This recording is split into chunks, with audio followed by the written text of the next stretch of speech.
বাংলাদেশের হয়ে দুর্দান্ত এক ইতিহাস গড়লেন তরুণ ওপেনার তানজিদ হাসান তামিম। ক্যারিয়ারের প্রথম আন্তর্জাতিক সেঞ্চুরি তুলে নিয়ে দলকে শক্ত অবস্থানে নিয়ে গেছেন তিনি। মাত্র ৯৮ বলে সেঞ্চুরি পূর্ণ করেন তামিম।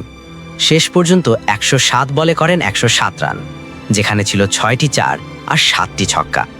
এর আগে ওয়ানডে ক্যারিয়ারে তার সর্বোচ্চ ইনিংস ছিল ৮৪ রান, কিন্তু এবার সেই রেকর্ড ভেঙে নিজের প্রথম শতক তুলে নিলেন এই বাঁহাতি ওপেনার।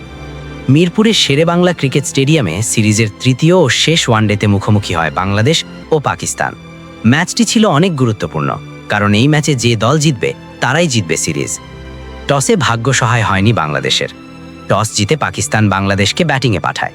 তবে শুরুটা দারুণ করে টাইগারদের দুই ওপেনার সাইফ হাসান ও তানজিদ হাসান তামিম। দুজন মিলে উদ্বোধনী জুটিতে মাত্র ১৭ ওভারে তুলে ফেলেন ১০০ রান। পরে ৩৬ রান করে আউট হয়ে যান সাইফ হাসান, কিন্তু অপর প্রান্তে দারুণ আত্মবিশ্বাস নিয়ে খেলতে থাকেন তামিম। ইনিংসের ৩৩তম ওভারের শেষ বলে সালমান আলী আগাকে ছক্কা মেরে নিজের সেঞ্চুরি পূর্ণ করেন তিনি। প্রথম ৫০ করতে তামিম খেলেছিলেন ৪৭ বল, আর পরের ৫০ করতে লেগেছে ৪৯ বল। তবে সেঞ্চুরির পর খুব বেশি সময় ক্রিজে থাকতে পারেননি তিনি। ৩৭তম ওভারে আবরার আহমেদের বলে কাট করতে গিয়ে ক্যাচ দেন শাহিন আফ্রিদির হাতে। তবুও সাজঘরে ফেরার আগে দলকে বড় একটি ভিত এনে দেন তানজিদ হাসান তামিম।